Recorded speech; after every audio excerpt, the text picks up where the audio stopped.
Welcome to the I Am One podcast. On today's episode, we're sitting down with Dr. Rebecca N. Thompson, a family medicine and public health physician from Portland, Oregon, who specializes in women's and children's health. She's also the author of Held Together, a shared memoir of motherhood, medicine, and imperfect love. We'll chat all about her lived experience with fertility issues, about not just finding meaning, but making meaning, and about letting go of our stories instead of holding them in. We're thrilled to share this conversation with you. So without any further ado, please sit back, relax, and enjoy this episode with our friend Becca. Becca, welcome to the podcast studio. We are smack dab in the middle of the hustle and bustle of mid-December as we record this episode. And to be honest, it's really quite nice for us to take an hour to slow down from the from our wild day and enjoy sharing this lovely conversation with you today. You come highly recommended, which I think we may touch on a little bit later in the episode. We are really excited that we get to spend some time with you and for our listeners to get to know you if they don't already today. They should. Yeah, they really should. So thanks so much for being here. Oh, thanks for having me. I've been really looking forward to this. Us as well. Yeah. Let's dive right in. Would you like to introduce yourself? Name, pronouns, favorite pizza topping, whatever the people need to know. Sure. So Rebecca N. Thompson, MD, and she, her, Becca is fine. Please feel free to call me Becca, as you know. I live in Portland, Oregon with my husband and our 2 teenagers and a couple of very snuggly rescue cats. Oh. I'm a family medicine and public health physician, and most recently a writer, which is what we're going to talk about. You wrote something. No, I'm kidding. And thanks for having me on to talk about some of the stories that project is all about. But it was a really winding path to get here. And so that's, I think, what I'm looking forward to highlighting is how all of our paths can be so different from what we expected. It all makes sense in retrospect to end up where I am now, including creating Held Together, this book that we're going to talk about. And, I think it goes back to starting out, I thought I wanted to be an archaeologist, not a doctor.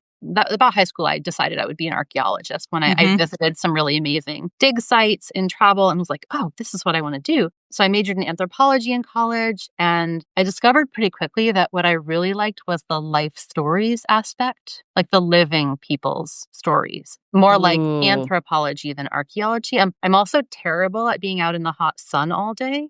You're like, well.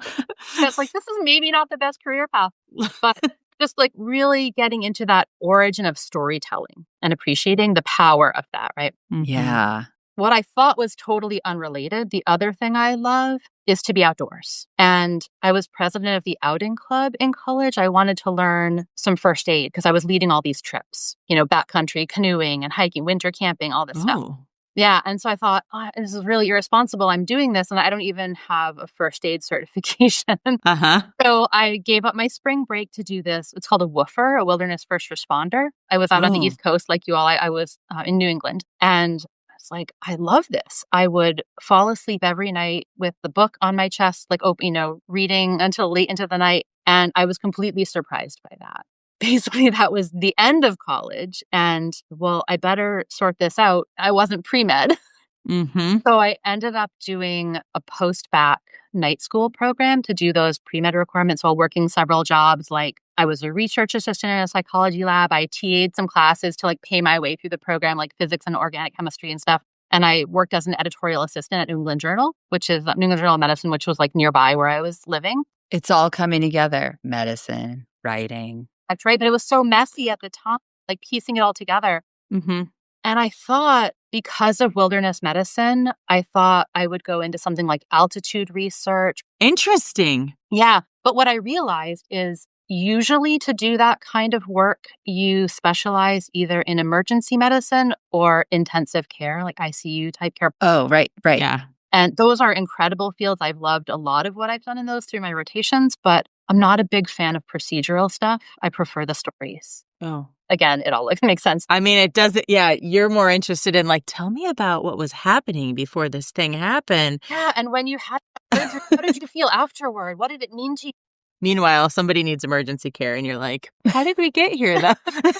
So obviously this led me to primary care eventually. And Yes. I ended up in family medicine, public health, like systems, and understanding the patterns of things. And Wow. what I think of as sort of my biggest practice of medicine these days, which is translating medical experience, right? Using written and spoken words to make these kinds of complex medical topics more accessible to everyone. And to make people like more curious about the complicated experiences that we all face in health and healing and illness and disease, and recognizing that we never know what other people are going through. Oh, yeah. Sometimes it even takes a while to make sense of our own stories. Yeah. That's why listening to stories and asking questions is so important, because then you get to like closer to the root sometimes than if you were just like, well, I think you need a Band-Aid because I can see a little situation, right? Right. So that's kind of like the complicated, unconventional path that seemed very disjointed at the time, but makes complete sense now about how I ended up where I am, I think. Yeah. Well, you've done a really great job of kind of laying out how you got to where you are. I'm curious, Becca, is there a role that perinatal mental health disorders have played in your life personally as well? Yeah, absolutely. And, I think a lot of this perinatal, we think of right around and right after childbirth, right? But for me, a lot of this was in more fertility earlier than that. So part of the origin of writing Held Together was that when I was first finishing up my first part of training, another like first public health, I ended up in family medicine later, and that's part of the story. When I was finishing up my public health residency, and my husband and I were thinking, yeah, it's a pretty good time to think about starting a family, we went through this series of really complicated pregnancy losses and medical complications. And that, I can't say that it's distinctly perinatal mental health disorder. It's more like fertility related emotional and physical struggles. Like it's a much broader umbrella, which I think almost everybody has. 1 in 5 or not, like every family has something that falls into these categories, right? Mm-hmm. And so it was really, really isolating at the time. It felt like even as a professional, I just didn't know how to make sense of what I was going through or where to turn for support. And even having like a wonderful network of friends and knowledgeable medical colleagues and access to medical care and a great partner, it was so overwhelming. Once I finally did start to sort of open up about what we'd been going through, which wasn't right away, but when I did, I realized that everybody had a story, that we don't know what people are going through. And as those stories came out, that shaped everything about my personal life and changing the course of my life in a way, right? Because that's what led me to want to talk about these stories and to go back and do that second residency in family medicine to help other women and families with the kinds of things that I'd learned about and figured out going through them myself. Right. Yeah. It changed the course of everything and my practice too, right? Mm-hmm. Okay. Can I ask a personal question? Yeah. Got an hour? I know, right? Yeah. Good news. We've got you for an hour. No. What should people know about these like complicated losses? Like, was there anything that sort of was a through line through it all? Or was there like a turning point in the course of these losses that like eventually led to all of this change for you? Yeah. I remember it was sort of a general sense of letting the story go and sharing it starts to feel easier than holding it back and protecting it. There was this kind of shift. And I can't say that came at one specific moment, but it did happen kind of like abruptly. And I do remember, and I write about this in the book, leading up to Shreya's story. My husband and I were out to dinner with a friend and her husband. This is Shreya and Kyle. And we were kind of in the midst of all these complications, waiting to see what was going to happen and what other treatment I might need and how bad it was going to be. Mm-hmm. Started having this conversation with her. She and I did, and our husbands are talking off to the side about something else. And she asks if we're going to have kids soon. And I was like, I wasn't sure what to say, right? And then I kind of like, hesitant and like, maybe, I don't know. And she started talking, they were talking about international adoption. And I was like, well, what about you? Like, did you think about having biological kids or like, why did you choose adoption? What's your story? And I thought I knew this person. Like we were good friends. Yeah. She all of a sudden was just like, oh, we can't. Like, wait, what? And just launched into her whole story, which was amazing and painful and beautiful. And I feel like this was the first time I look back on this as the first time that I really understood that sharing my story with someone else who could truly get it could be healing rather than like terrifying or too overwhelming. She just, like, she got it. Our stories were so different, but the themes were so similar. Like, I felt this too. Yeah. Yeah. I think that's why these kinds of stories are so powerful is that, the details are always really different for every one of us. So different. And yet the themes, the threads, the narratives, like there's this core that you hear someone else's story, like, oh yeah, that's never going to happen to me. This is so, like, no, whatever. I can't even relate to, oh, wait a minute. No, that's actually just like what happened to me, except not at all. But it feels the same at the essence. Yes. So at that moment when you were kind of like dancing around answering that question, right? And your friend said, well, we can't. And she kind of did that thing you were just talking about. She didn't guard it. She like just sort of let go and just said the thing that was real. Yeah. What happened next? Did you feel like, oh my gosh, maybe I can share my story or? Yeah, we started talking about it right away. I mean, more in that moment, leaving space for her story. Like I was much more of a in that conversation, but I definitely shared with her what we'd been going through. And the other effect is that I really remember after that night, it was the first time I'd felt more hopeful. Oh. I realized that she was choosing hope, right? She was a realist who chose hope. She knew how complicated things were, but she's like, I'm just doing my best with what I have. It was the first time that I realized or that I decided or that I acknowledged that if my husband and I wanted to become parents, we were going to find a way to do that. Oh. And before that moment, were you starting to feel pretty hopeless or kind of like discouraged? Maybe like I'm very persistent. I'd say that's ridiculously persistent. My defining characteristic and patient. Not that I was hopeless. It was more like, oh, come on. Like, what else do I have to do around here? Yeah.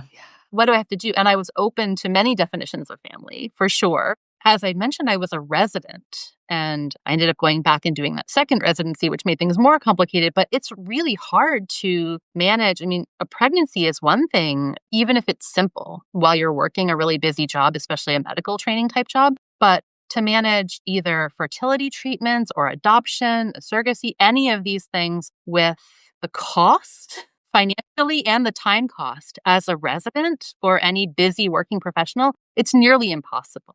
And so I was like, well, obviously the simplest thing will be to get pregnant. I should keep trying that.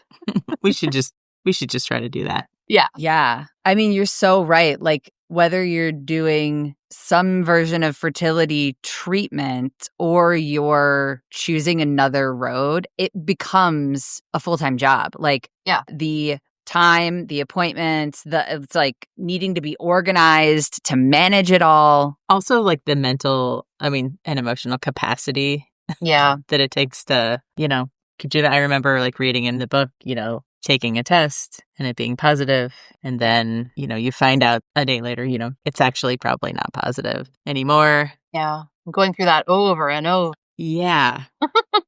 But in terms of like perinatal mental health disorders too, I do think that loss is a perinatal issue too. And I know you all talk about that. And yes, I'm fully on board with it. But in terms of like perinatal in the way that I think more people think about it traditionally, like, in the lay public or whatever we say, I think that some of the biggest struggles for me would have been like balancing that new mom life with the career aspirations and demand and anything else that you want to do personally or professionally. And so some of my biggest challenges were actually around breastfeeding and the logistics of that and just the physical side of that. And after, my son, as you see in the book, has been in the NICU a little bit, and that kind of set things off to a challenging start. And like I vividly remember sitting in the living room on this couch. It was like 3:30 in the morning. I've got my pumping supplies next to me on the little table. And my son is like maybe few months old because I've just gone back to work. And he was like 10 and a half weeks old, I think, when I went back. So I've got all the pumping supplies. Everyone else is asleep, of course. I've got the jar of the vinegar wipes to treat the awful thrush, the stabbing pain of the thrush. And prevent that from tamp that down, and feeling absolutely despondent. Like, what am I doing I have to do this, and then I have to shower off that, like, that when you're, especially when you're postpartum or breastfeeding, that sweaty ick of the night when you wake up and you're like, I have to wash this film off of me and go to work, and I have to be at the hospital like a little after 5 a.m. to pre-round on my patients. And like, what am I doing? How am I going to do all this? What am I doing? And I remember just feeling this tension and just, the privilege of being able to do all these things, and yet how miserable it was. Yeah. Yay, I get to do all the things. And wow, this is hard. And wow, why? Like, and you just aren't prepared. You don't realize the practical sides. You just think, I'm going to have children. It's this very abstract idea. I'm going to be a fill in the blank for what you want to do with your own self besides just being a parent, right? Mm-hmm. And how that really has to come together on a day-to-day, moment-to-moment level. It's just like... It feels like moving mountains, right? Like, every moment. All of the stars in the universe have to align sometimes. Absolutely. Like, there's no working in tandem with parenting in those early years and literally anything else. It's more like you're just jumping over a fence, doing things on this side of the fence, and then hurdling yourself back over the fence to do things over here on this side of the fence. And never feeling anything well. You're just back and forth and completely fragmented. And yeah. I felt very much like I was on this stage, and I'm sure you've heard this analogy before of just like, I'm spinning plates. Look at me. Am I qualified to be spinning all these plates? I don't know. Maybe I'm really good at spinning this plate, but this one's really wobbly, and it's And are all of these plates actually worth spinning? But I have to spin all the plates, Becca. I have to. No, you don't. It feels like if you're a new parent, I think that's part of the big deception, right? You forget that you can prioritize. My favorite metaphor is more about the big rocks. So the metaphor is, there's this jar, there's a professor giving a lecture. They put a bunch of large rocks in this tall jar and say to their students, is the jar full? And they're like, oh yeah, it's full. It rocks all the way to the top. Then they pour in some small pebbles and they shake it around. Is it full now? Oh, okay, yeah, now it's full. It's got all the pebbles. Mm-hmm. Sand, same thing. Sand fits in. Yeah. Water fits in. So the point is, start with water or sand and things that are not as consequential or as important to you or your family or whatever priorities you want to set. There's no room for the big rocks. Mm-hmm. Yeah. Figure out what your big rocks are first, and then whatever sand may come, maybe you fit some of them. Yeah. That's a great metaphor. I love that one. Try to remember it. I don't always do a great job, but I try. It's like you have to remember it over and over. All the time. All the time. So what was it like making it through that period of time of you were kind of explaining, just trying to sort of do all the things that you need to do, the things that you want to do, like mentally? How did you get through that? Were you seeing a therapist? Yeah. Was there like a getting help moment? And there's no wrong answer here, Becca. Right. Emily and I were white knucklers, and I didn't talk to anybody for 8 years. So yeah, I think I was more toward that. I mean, I'm super on board with therapy. I did a lot of psychiatry rotations in residency. I thought about becoming a child psychiatrist. One of my best friends is a child psychiatrist. Her story is in the book. Hey, shout out. Yeah, shout out to Tess. But that kind of wasn't where I felt like I wanted to seek the support. I wanted it in my community more. Yeah. More organically and more integrated into the thing that I was trying to do. So I would say one of the big sources of support was my lactation consultants. Ooh. Yeah. Did you seek a consultant out? Was it something like your insurance company was like, hey, are you interested in seeing I don't know. If I remember, it was probably pretty standard at our hospital that they would, have you do that as you were like after delivery. Then I came back to see them outpatient and they were so helpful. I'm still in touch with a couple of them. And one of them has come to some of our book events, and she's just lovely. And because of that work, this isn't in my little letters after my name profile, whatever, but I also became a lactation consultant, IBCLC, during residency, so help other people and like counter that narrative of you have to breastfeed only. This is the only way. No. Like, what is best for your family? Infant feeding, it's not only breastfeeding, it's infant feeding. Like, let's get this situation. What are your goals? Let me help you meet them. Mm-hmm. Yeah. That was one of my biggest supports was like, they were just such lovely people, these lactation consultants who helped us and just so like putting things in perspective, but also practical. I like that balance of kind and practical, helpful strategies, but also just supportive in general. And then I think starting to talk more by the time we had our first baby, I had been talking more with my coworkers, especially like sharing about what we'd gone through to get to him. And I just didn't hesitate at that point when people would comment about new baby, like, oh yeah, well, it took a lot to get here. And that opened the door. And I heard all these stories from my coworkers, and this is all midlife women. So almost everybody had a story. And whereas I felt like when you're starting to think about trying, I was at least hesitant to talk about that because then you're maybe seen as committed to your profession or whatever. Like there was none of that because like you have the baby's right there. It's but then you can talk about how you got there. And so just building that community, talking with my coworkers, and feeling like, again, that's what brought me in my professional life to go back and do this additional training in women's health and children's health and family medicine. Seeking help for me was actually about giving help to others. Oh, yeah. I talk about in the book how we really heal ourselves by healing each other. And I found that to me, having that kind of purpose, that purposeful work was what I needed to choose that this would all have meaning. Everything I'd been through, it was worth it. It had meaning. Becca had nice peer support. Oh man, I think that's like key for lots of folks. Mm-hmm. Whether you are talking to a therapist, working with a psychiatrist, or white knuckling it.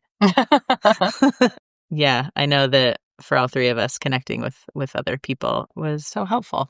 So during this period of time, did you know about PSI? Does this come on later? How did you first hear of PSI? How did we get on your radar? Yeah, so all the things I was talking about before were happening like between 2007 and 2009. Okay. Right. 10 years later, I learned about PSI the same way I learned about your fantastic podcast. Oh. Through Wendy Davis herself. Shout out to Wendy Davis. Yeah. So I was at a women's health conference out here hosted by the medical school out here in Portland in fall of 2019. Wendy and I just happened to sit down together at lunch. I vividly remember just like starting to chat with this nice woman on my right, random person I'm sitting next to, introducing each other just by our first names and chatting. Never heard of PSI, but we just immediately connected. Like we just had a great conversation. I don't remember at all what we talked about, but I remember just feeling like, oh, this is definitely someone I'm going to stay in touch with. And so we have stayed in touch, and she's been just the biggest supporter of Held Together in cheering us on from like the moment she first heard about it. And we were so honored. We invited her to host the launch that we had at Powell's Books out here, the iconic. Shout out to Powell's. Powell's, love it. So Wendy was sort of a moderator, and we had a panel of myself, Devora, Anna, and Kelly, who are some of the collaborators in the book. And Wendy kind of led us through a conversation about the threads among our stories, and it was so beautiful. I'm so jealous I wasn't there. Yeah, me too. I have FOMO.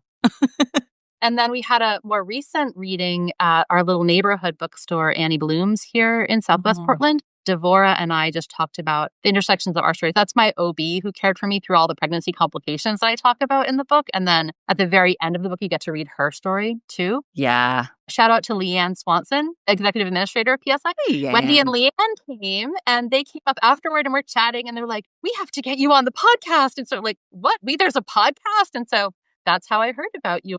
Now we have to send special guest referral gifts to Wendy and Leanne. If you refer somebody to the podcast and they record an episode. No, I'm just kidding. That's not a thing, but that'd be cool though. Like a finder's fee? Yeah. Fun, just random connection. Like you just never know where things will lead. And so I'm just so grateful that she's been so supportive of the book from the beginning. And yeah. Well, we have a little visual for anybody watching. Oh. Yeah. The next question we love to ask is, what are you doing to support folks in the perinatal period now, Becca? We know the answer. We know the answer, but tell us more. We'll drop a link to the book in the show notes. Yeah. So it's true. You do know the answer. And I like to say that Held Together has become my practice of medicine. Oh. Because, with one patient, I've loved so much of the clinical work that I've done. I always feel so connected to like that one patient sitting there talking about their story. And that's really how I do medicine, is hearing people's stories. Like it's all about the history taking, right? A little bit of exam, of course, and data, but like it's really about the story. And so with one patient, that can be really meaningful work. And I've enjoyed a lot of that and felt grateful to have those experiences to inform the other things I do. But like with these stories, I feel like there's an opportunity to reach whole communities and whole, people anywhere in the world. and see the effects ripple out as we share our stories. And I hope that then other people feel empowered and inspired to share their own. And so that's like how I feel like I support people, is trying to make space for that and show that our voices matter and just amplify those voices. Mm-hmm. And then like on a more practical side, I'm starting to partner with medical schools and training programs. This has been another huge goal of mine in doing this project, is wanting to get this into curricula at medical schools, residency, lactation training, doula programs, midwifery, nursing school, PT, psychology, and like anything you can think of that's a health profession, a healing profession, in there to help everyone who works with women and families at these vulnerable times to like use the ideas in this book and learn about and appreciate the context of the lives of the people, the families that they care for in their own practices, and offer them the best possible care. So like what I can do great with these stories, I'm grateful for that work, but I want it to ripple out and go to all the next generation of these kinds of healthcare professionals too, so they can carry it forward. Yes. You're very like anthropological. Right. You're like, okay, but how do we pass this down? Minus the sun. You're not in like 120 degree scorching weather. This is the right kind of anthropology for you, is to be part of the society and then do the thing that passes it down. Right. It's good that I gave you that story at the beginning so that it makes more sense now, right? Yes. You really like pulled it together, E. Wow. Nice.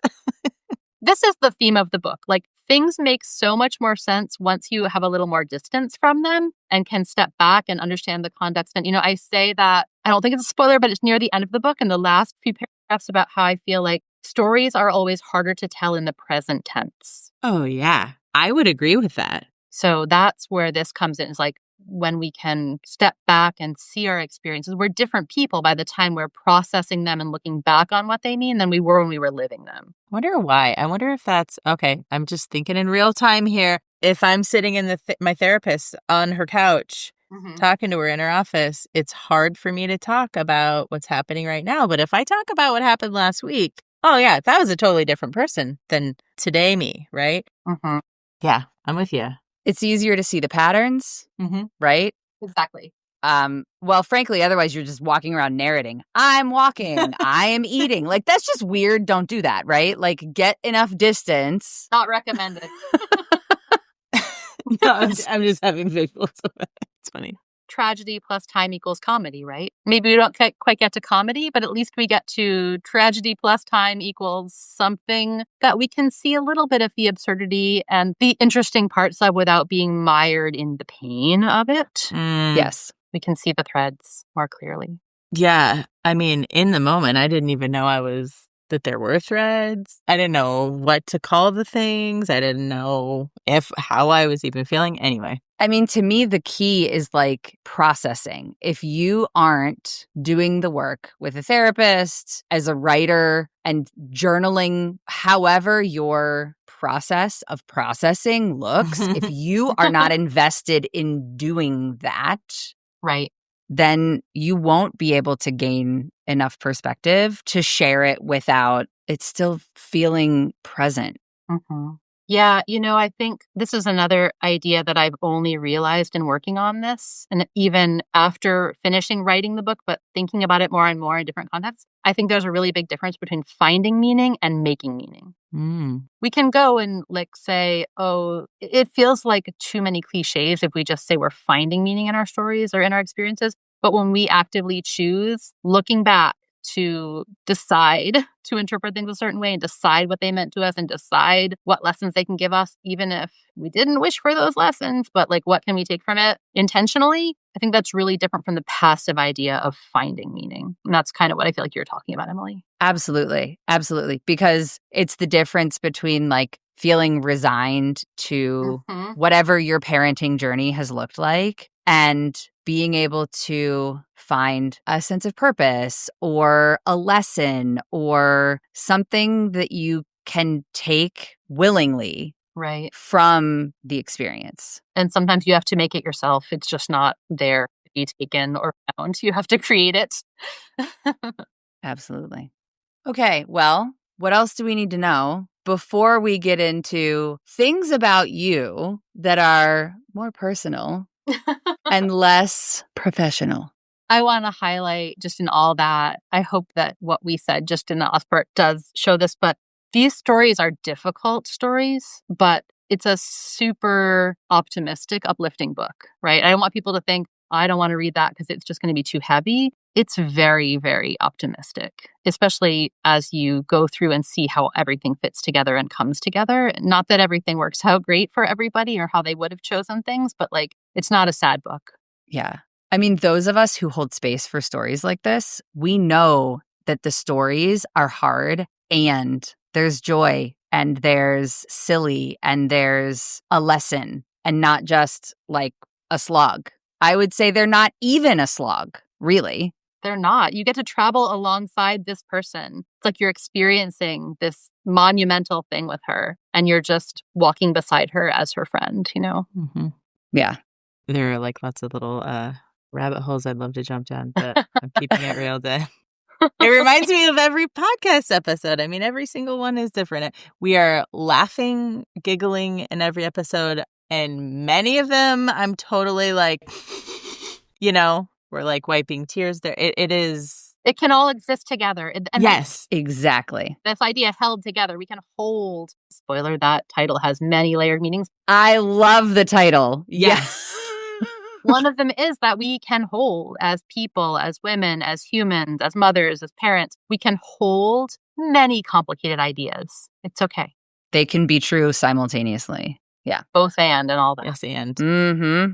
Well, if you haven't read it or listened to it yet, all of our lovely listeners, check out Held Together. We'll put it in the show notes for you. We're going to make it easy. Don't worry. We'll put a link to some cool bookstores where you can buy the book. But you can also listen to it. I've done both. I've got it here, hard copy, and I can listen to it in my earbuds. There's one other thing, Becca, that it would be lovely. Would you like to share a little something very special that is on the back of your book, Held Together, by somebody that we know? Can you read? Would you like me to read it, or Becca, you would like to read it? Oh, no, you should read it. You should read it. Danny's really good at reading out loud, so this is in good hands. I should be on a podcast someday. Okay. I'm kidding. It says, this book does not seem like a book. It seems like a quilt that weaves together stories to create a treasure. And reading it is a healing. The women within these pages share the impact of deep loss, fear, self-doubt, and surprises, both agonizing and wondrous. As I read, I was with these women, sitting before them like the receptive and open pages of a journal, absorbing their truths. I hung on to every word. Pop quiz. Who do you think wrote that? Emily, do you have any ideas? I mean, I know the way this person speaks and writes, and this is very in line, very Wendy. It sounds like sunshine. The one and only Wendy Davis, CEO of PSI. Aren't those such lovely words? It is true. Every one of those words is true. So grateful for her support and encouragement all along the way. Mm-hmm. Yeah. She's quite good at that. Yeah. Professionally, personally. Yeah, that's so lovely. This is how you came so highly recommended. Well, thank you. And I mean, that's exactly the feeling that we're going for, is to have people just be immersed in these stories and want to go through everything from, you know, the wondrous, the terrifying, the everything in between, and to just walk beside these women or like they're immersed in their stories. So I think she captured that beautifully. Mm-hmm. Yeah. So go check it out if you haven't read it. Okay? Click on the link in the show notes. Thanks. You have homework now, guys. Yeah, you've been assigned homework. Emily, Becca, are you ready? I'm ready. Are we ready for the lightning round? So ready. Emily, are you going first or am I going first? Ooh, I will go first. Okay. Go. What is your second favorite podcast? Because obviously this is your first favorite podcast. Obviously. Obvi. This is really hard because I listen to so many and my focus has changed over time as my kids have, you know, been through different stages, of course. But of all time, I have to say The Moth. Oh, yeah. We've had some guests participate in the Moth project, right? Oh, It's a huge project. I mean, they've got books about so basically this is a storytelling collaborative. They have a lot of live events. They have local events in small kind of coffee shop type venues, and they have the main stage where they come to the bigger kind of literary arts type organizations and hundreds of thousands of or thousands of people in a room with the kind of polished, more fancy stories. wow. What I love about them is they make storytelling accessible to everybody. And they allow people, they remind us that like allowing vulnerability can really change the world. Yeah. I love the Moth and have been to all the iterations, read the book. Like, yeah. So that's the one podcast that has stayed consistent over as long as I can remember. That's a great suggestion. Very cool. Thank you for that. Yeah, of course. Okay. Are you currently binge watching or reading or listening to anything good? Are we like, do we have Taylor Swift on repeat? Are you watching something on Netflix? Any great books in your Audible queue? Yeah, I'm not like a big pop culture person. Like I like all music. I'm not interested in celebrity anything. Not for me. I like ordinary people's stories. I say the extraordinary moments in ordinary lives. Ooh, yeah. But the first thing that came to mind with this idea was that we've really been enjoying rewatching as a family some of those series, like now that the kids are old enough to appreciate them. And how old are they now? So I've got 14 and 16. Those are good ages to watch some classic shows. Our favorites lately have been over the past, year or so. I'd say The Good Place, Arrested Development, Ted Lasso, of course. Oh, yeah. Right now it's The Office, which I think is my like third or fourth time watching The Office. In fact, we were watching The Office when I went into labor with my first child. So it was a Thursday night. So it used to be when you watched it when it actually came to television. That was a hot night on TV. Yeah. So now we're watching The Office with our kids, which is a really fun full circle moment. And it's just like, it's so fun with teenagers to see the clever plot twist and like the snarky humor. Oh, yeah. Through the eyes of teenagers, watching it with them, it's great.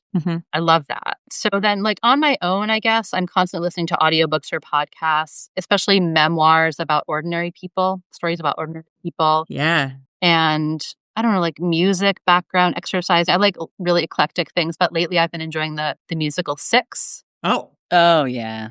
We saw it live. Well, not the fancy one. My daughter goes to an arts program, kind of a middle school, it's middle school and high school. And the high schoolers performed Six a couple months ago, and it was phenomenal. If I had seen this show and paid Broadway ticket prices to see it, I would not have been disappointed. wow. I'd never given the show any thought. We just went like, oh, I will get some tickets. It's a little school performance. Yeah. It blew me away. And so now I just love to listen to the soundtrack and remember their performance. And anyway, that's what I've been doing lately. Cool. Those songs are catchy. So good. They really are. Very cool. Okay, as a fellow parent of teenagers, I am very interested in your answer to this question. Do you have a favorite parenting hack? What's working right now? Yeah. Okay. I have two levels on this one. So Okay. the granular level. And I don't think this has changed, but I've gotten better at it as the kids have gotten older. Batching everything. So like what I mean by that is I never chop or cook something without chopping or cooking something else for the next few days. Oh. Okay. Yeah, sure. And also trying to do that kind of thing when I'm already hanging out with them. So like in the kitchen, they're still scrambling to get ready in the morning and have breakfast. We've all got our breakfast going and got the lunches ready for that day. But maybe I'm like chopping the salad for dinner. You're here. I'm here. The lettuce is here. Yeah. And so that way I out like ignoring them and going off and doing my own thing while they're hanging out in the mornings. But with the teenagers, because this is the sneaky secret, right? They're going to share stuff with you when you're least expecting it. So you're like driving in the car and not making eye contact. And that's when they share things. Yeah. You want to make space for those moments where you're just around like, yeah, whatever. You could share some with me. Totally just chopping lettuce over here. They did what? And I'm barely listening. Yeah, totally. Yeah. So that's my granular level. Like, I don't know if it's a hack, but that's like how I do things without getting angry about having to constantly food prep. And I want to say my husband is a good partner and all. Like he does a lot of the work too.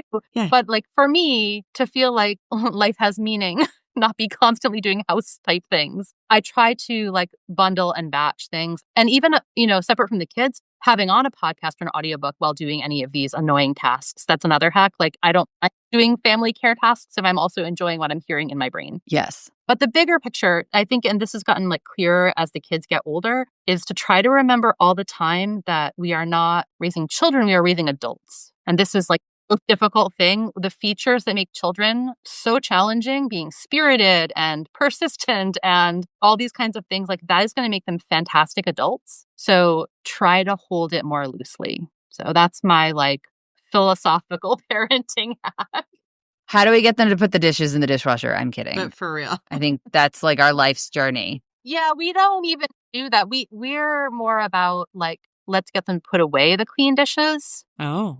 Maybe it comes back to bundling in a way, because we're not going to ask people to do like one little task. Rather, we'd have them take responsibility for a whole task from start to finish. Oh. So they're going to put away all their laundry, or they're going to put away all the family dishes, or fold all the napkins and towels to put back in the drawer, all the cloth goods, whatever.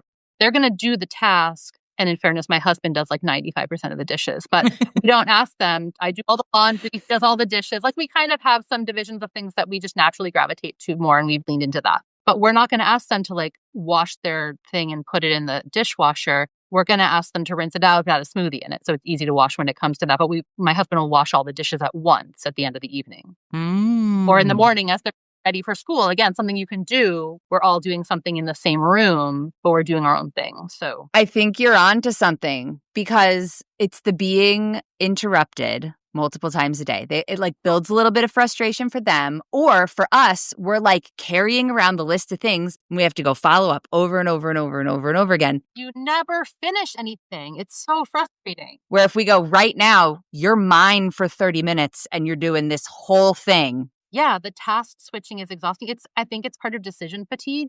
Yes. Totally. Yeah, I'd rather just, and I want to teach them, do one thing. You know, again, they'll put on an audiobook or music while they're doing it. Great. I want to model that for you. Again, becoming a good adult. I'm like teaching you the skills, I hope, that I find useful. You can take them or leave them as you grow up and decide, but this is what I find helpful. And so to try to model that for them. Yeah.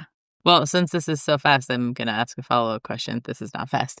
Lightning round. Do you... Yeah, the lightning round.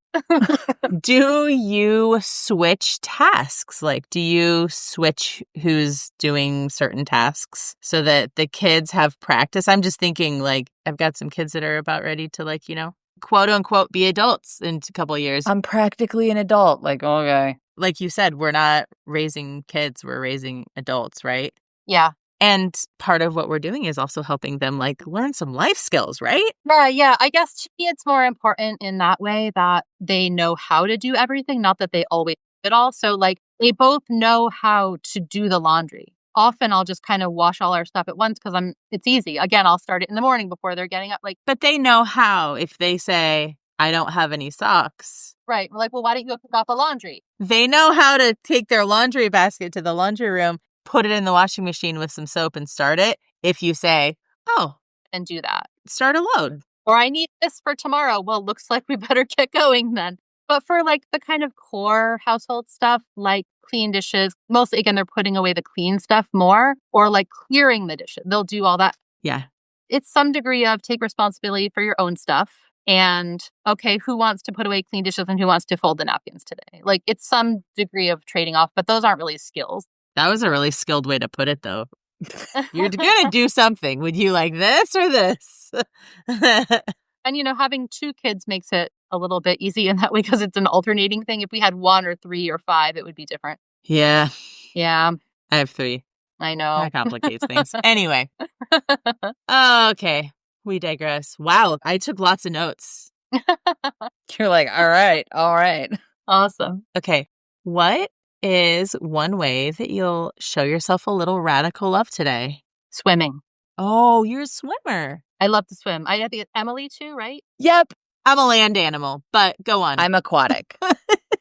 Any season of the year, in the water all the time. I've been listening to 6 while swimming, if not a podcast. This morning it was podcast, one of your podcasts to like warm up for the fun. Yeah. Okay. But often it's 6 because it's a great variation in tempo. Yeah. Those bone conducting headphones that are just like so energizing for the pool. So I love to swim. Wait a second. You have headphones that you can wear in the water? I mean, I don't know it. I don't know anything about this. Do you have these, Emily? They go on like a bungee cord. I don't have them, but I mean, I swam competitively for forever. I mean, they've had versions of headphones for in the water for 30 years, probably. Yeah, they're bone conducting, so they just press on the back of your head. Yeah, and then if you take your swim cap and kind of fold it so it holds them against your head, you can hear them better. And That is very cool. A fellow swimmer. Aw. that's my favorite. Okay, so you're swimming solo then, because obviously if someone's giving you instructions and you're in a lane with other people and whatnot. No, it's just me. It's purely recreational. I was more of a runner competitively. I love to run, but these days swimming is it's so peaceful and meditative. And Oh, yeah. People are like, what do you think about? And I'm like, my mind is blank. yeah, meditation, Like- really. A moving meditation. Mm-hmm. Emily's getting excited over there. Yeah, I just hit my microphone. I got so excited. Yeah. Okay. Ma'am, settle down. What is one thing that today if you could jump into a time machine, and I would love to hear the type of time machine because I am a sci-fi nerd. If you could tell yourself, like, what's the moment? What do you say? So it's got to be a DeLorean. Yeah. Oh, okay. Because we're watching all the old movies and shows with the kids, and Back to the Future, it holds up like a little bit pretty well. Like it's pretty okay. You know, they enjoyed that one. Yeah. Better than some other movies from that era have held up. Anyway, We're not going to name any names, but I think what I would say to myself if I could look back to those, gosh, it was like almost 20 years ago now when this was all going on. You're on your own timeline and it's okay. This is going to take a while. And like through the 3 losses, the 2 residencies, and honestly, we didn't even talk about this, but Held Together took more than 10 years to write and get out in the world, especially because of all the collaboration with the other women and wanting to share their stories and then just looking for finding my agent who is wonderful and then her patience and persistence to find us a publisher. It took a long time, especially because a lot of it happened during the height of the pandemic. Yeah. I would say I would remind myself that my superpower is persistence. So just keep at it and that little things add up. So like being patient and whittling away at my goals, building things up little by little and all the changes and the setbacks, everything would come together. Like it didn't make sense at the time, like I was saying earlier, but it would bring me to this place where I get to do this absolutely incredible work of advocating for women and families and sharing these stories and like the big picture of all of this. Just like the small moments can add up in our lives. Our individual voices are so much stronger when we stand together. So I would say to myself and to anyone struggling right now, like just start where you are now. Keep going. Don't judge it. Just do it and surround yourself with others who believe this too. Yes. I want to clap. I want to clap. It's not that kind of podcast. We're going to have to add like a applause track in there. Sorry. No, it's lovely. Big question. Hard-hitting question. How do you take your water? I mean, we have to make sure that you're staying hydrated. Are you? Obviously, immersively. Oh, right. I mean, that's my top preference. Overachiever. Sheesh. I guess for drinking, okay, conventionally, Yeah. I'm always going to have like some kind of a water bottle around when I'm writing or out and about, but usually it's going to have like a little bit of that mellow flavoring, like a citrusy drink kind of thing, or it's going to be some tea that so after my half calf in the morning, I'll like make a thing of iced tea for later in the day and the rest of the day, non-caffeinated something to just have to stay hydrated. So like a big mason jar of that. I'll usually have a couple of those in the fridge, different flavors going, Very cool. but preferably swimming in it. Yeah. Fair enough. Becca, if anybody would like to get a hold of you, is there a good way to get a hold of you? Would you like people to not get a hold of you? What do you think? Don't call her. She'll call you. Yes, people are welcome to get a hold of me. What I really want them to do is get a hold of the book and read these stories because it's not about me. Like, fine, great. Yes, connect with me so I can talk with you about these things. But like, I really don't care if anyone remembers my name or not. I want these stories to get into everybody's hands and just have people feel seen and share their own stories with each other. But that said, yes, I have a website. So it's just my full name without the MD. So RebeccaNThompson.com. Everything is there, including socials and all that and podcast and media coverage. You can read the reviews, the blurbs like Wendy's and other beautiful. Yeah, you got some good blurbs. So You've got some great blurbs. It's quite an honor and humbling. like so rewarding to be able to do that. A lot of them, I'd say most of them were through just cold emailing people and building relationships over years. Wow.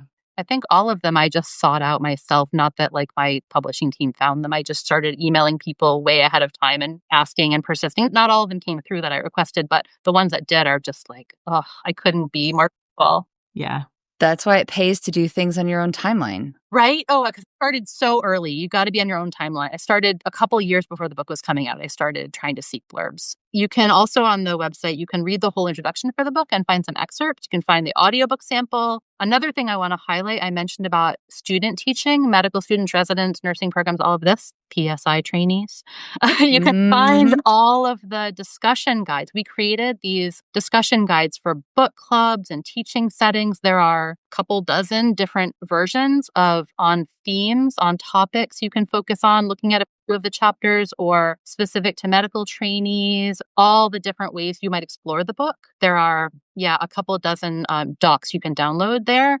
And if anybody, especially in the PSI community, wants to reach out to talk about a collaborator and or myself to join you for like a virtual book club or a teaching session with the health profession students you might work with or other professionals, like if you have a group of your own like friends who are in this space doing this work, I would love to zoom in and join you locally out here in Portland. And I've loved being on all these podcasts. There's like a whole list of the podcasts and different press we've had. And of course, if you want to get the book, we are trying to support PSI with it as well. So on my website, there's an order page. It's just an order here. There's a link on like every place so that people will go do that. Within the order page, there are a couple of links that send a portion of the proceeds to PSI. Yeah. Thank you. Wow. If anybody is financially able to support the project, it will send a portion of that right to PSI. Or if people would like a signed copy, especially, then that bookstore, Annie Bloom's that I mentioned, they have signed copies. It takes a little time to get them mailed out, of course, because they're like, Becca, we need you to come sign more books. Yeah, right. Yeah. So that keeps happening. But I think they're down to like 3 copies at the moment. So they got to get some more for the holidays. But anyway, if it's not as much of a time issue, then we can get you a signed copy anytime from my neighborhood bookstore too. That is fantastic. We love supporting local. So that's great. So I just hope that, like, of course, I want people to get a hold of me and read the book and all, but I hope, like, even more so that people will start reaching out to each other because of these stories and connecting with each other and sharing stories, and that they will feel compelled to, like, take this book and, like, press it into the hands of a friend. Oh, yes. That's the kind of feeling I want, the spirit behind this, and that it will feel like that quilt that Wendy Davis referred to, that it wraps us all in this comfort and companionship and reminds us that we're part of something bigger. Wow. Oh my gosh. Well, Emily, with that, would you like to take us out? Why, yes. Thank you so much. Okay. Now I understand why you came so highly recommended, because thank you. Not only are you equally a fan of telling stories and holding space for stories and the importance of like being able to hear parts of yourself reflected in someone else's experience, you're a fan of water, same. And to me, the favorite takeaway from today's episode is the idea that we are really all on our own timeline. And I think so much of this perinatal experience feels like we want to rush through it. Like we want to rush through the hardship of infertility. We want to rush through sleepless nights or issues with breastfeeding or the postpartum depression. And there is absolutely something to be said for being on our own timeline. So thank you. Thank you so much for teaching us this. My pleasure. It's been so much fun to talk with you. Thanks for tuning in to the I Am One podcast. Check out today's show notes where we'll drop links to all the important things that we mentioned in this episode. Please consider sharing about I Am One on social media and following and rating our show wherever it is that you listen to podcasts. It only takes a minute of your time and, well, that'll help our collective mission of bringing resources and local support to folks worldwide. From everyone here at PSI, thanks again for listening.